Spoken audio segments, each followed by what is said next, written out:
Hello guys, magandang hapon Pilipinas magandang umaga UAE. Tapos na ako sa hospital at sa pharmacy. Uwi muna ako para makapagpahinga din muna, ma-charge ko tong cellphone ko. At mamaya mayroon kami CG meeting, magliligpit din muna ako ng mga tuyong sampay na damit kasi pagkatapos ng meeting namin diretso na ako sa simbahan mamayang gabi. Ako ang mag-share ng maghahadil mamaya. Kailangan pag-aralan yung verse na i-share ko mamayang gabi. Yung prayer kailangan ko din ma-review. Kaya ito, uwi muna si Inday. Mainit. May dalawang payong, sandali lang. Kailangan kong open yung payong.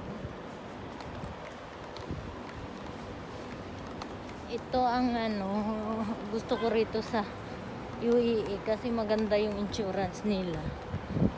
Hindi ka pare sa PhilHealth sa Pinas na hintayin mo pang maratay ka sa hospital bago nila i-covered yung dito, yung kahit check up lang, yung gamot. Talagang sinasagot ng insurance yung 70% ng total na gastos. Nung nagpa-opera nga ako ng paa ko wala akong binayaran kasi sagot lahat ng insurance yung surgery. Yung lang, pati yung mga CT scan, ECG, mammogram at mga lahat yung colonoscopy sagot ng insurance. Yung mga gamot lang na resita sa akin yung 30% yung binabayaran ko. Yung malaking tulong na rin.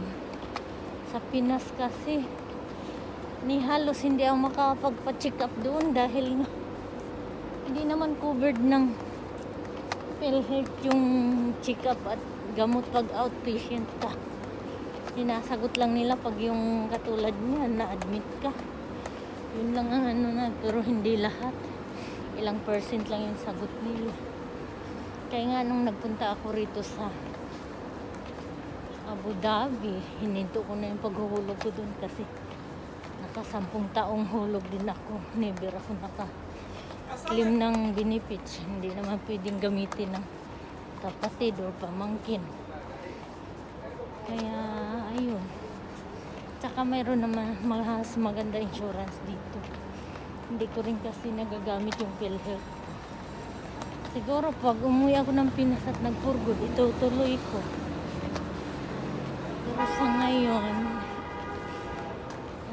malakas pa naman ako, kaya ko pa magtrabaho. Kailangan ko rin mag-ipon para sa retirement. Hindi pa tapos yung mga hinuhulugan ko. Medyo gipit nga ako sa ngayon dahil nga ang dami kong bayarin. Ang hirap mag-budget. Yun lang guys, tatawid ako, ang daming sasakyan. Baba ko to, bye muna.